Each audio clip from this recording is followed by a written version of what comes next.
भीड़ ने घरों में घुसने की कोशिश की, पत्थर फेंके। नागपुर के स्थानीय लोगों ने भयावह रात को याद किया। नागपुर हिंसा। शाम 7 बजे के बाद हिंसा का दौर शुरू हुआ, जब यह अफवाह फैली कि दक्षिणपंथी संगठनों द्वारा औरंगजेब की कब्र को हटाने की मांग को लेकर किए गए आंदोलन के दौरान एक समुदाय की पवित्र पुस्तक का अपमान किया गया। स्थानीय लोगों ने नागपुर में 2 समुदायों के बीच हुई हिंसा को याद किया। निवासियों ने कहा कि उनके घरों पर पत्थर फेंके गए और कारों में आग लगा दी गई। हंसपुरी में एक अनियंत्रित भीड़ ने सीसीटीवी कैमरों को क्षतिग्रस्त कर दिया। नागपुर में स्थानीय लोगों के लिए यह भयावह रात थी, क्योंकि दक्षिणपंथी संगठनों द्वारा औरंगजेब की कब्र को हटाने के आह्वान के बीच 2 समुदायों के बीच झड़प हो गई। चिटनिस पार्क और हंसपुरी के स्थानीय लोगों ने कहा कि उनके घरों पर पत्थर फेंके गए और कारों और बाइकों में आग लगा दी गई, क्योंकि भीड़ ने मध्य नागपुर में उत्पात मचाया, जिसके बाद सरकार ने बड़ी सभाओं पर प्रतिबंध लगा दिया। मंगलवार को कई स्कूल बंद कर दिए गए और नागपुर के प्रभावित इलाकों में भारी पुलिस बल तैनात किया गया।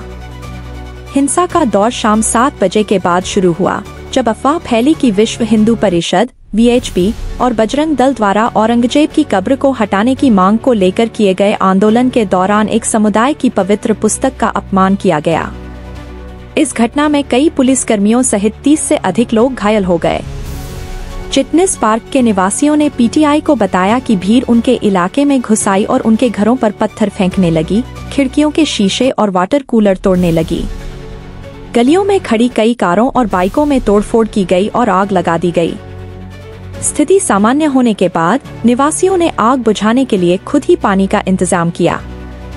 रात करीब 10:30 बजे ओल्ड भंडारा रोड के पास हंसपुरी इलाके में हिंसा का एक और दौर शुरू हुआ, जहां एक अनियंत्रित भीड़ ने एक क्लिनिक को भी क्षतिग्रस्त कर दिया। एक निवासी वंश कावले ने कहा कि भीड़ ने अपने चेहरे ढके हुए थे, इलाके में लगे सीसीटीवी कैमरे तोड़ दिए और उनके घरों में घुसने की भी कोशिश की।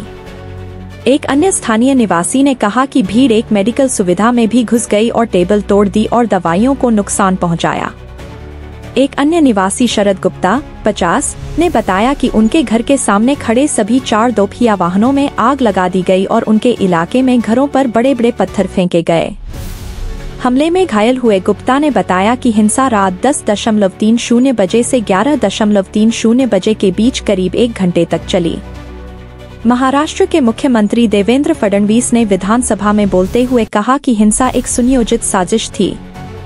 उन्होंने कहा, अफवाहें फैलाई गई कि धार्मिक सामग्री वाली चीजें जला दी गईं।